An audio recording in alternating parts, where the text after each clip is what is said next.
Right breaking చేస్తున్నాం. పల్నాడు జిల్లా నూజెండ్ల మండలం ఐనవోలు గ్రామంలో దారుణం చోటు చేసుకుంది. ఆరు బయట నిద్రిస్తోన్న దంపతులపై గుర్తు తెలియని వ్యక్తులు పెట్రోల్ పోసి నిప్పంటించారు. ఈ ఘటనలో భార్యాభర్తలు శ్రీను మంగమ్మకు తీవ్ర గాయాలయ్యాయి. భార్య పరిస్థితి విషమంగా ఉండడంతో ఆసుపత్రికి తరలించారు. ప్రస్తుతం దంపతులిద్దరూ కూడా గుంటూరు ప్రభుత్వ ఆసుపత్రిలో చికిత్స పొందుతున్నారు. ప్రహరీ గోడ విషయంలో అన్నదమ్ముల మధ్య ఘర్షణ జరిగిందని స్థానికులు చెబుతున్నారు. ఈ నేపథ్యంలోనే తన తమ్ముడు తమపై పెట్రోల్ పోసి దాడి చేశాడని బాధితుడు శ్రీను ఆరోపించాడు. ఘటనా స్థలానికి చేరుకొని పరిశీలించిన పోలీసులు కేసు నమోదు చేసుకుని విచారణ చేపట్టారు.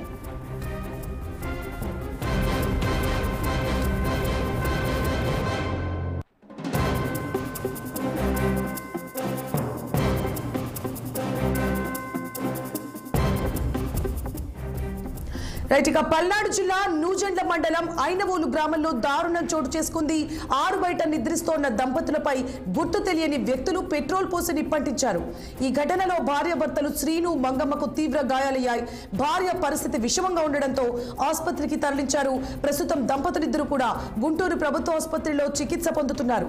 ప్రహరీ గోడ విషయంలో అన్నదమ్ముల మధ్య ఘర్షణ జరిగిందని స్థానికులు చెబుతున్నారు. ఈ నేపథ్యంలోనే తన తమ్ముడు తమపై పెట్రోల్ పోసి దాడి చేశాడని బాధితుడు శ్రీను ఆరోపించారు. ఘటనా స్థలానికి చేరుకొని పరిశీలించిన పోలీసులు కేసు నమోదు చేసుకుని విచారణ చేపట్టారు.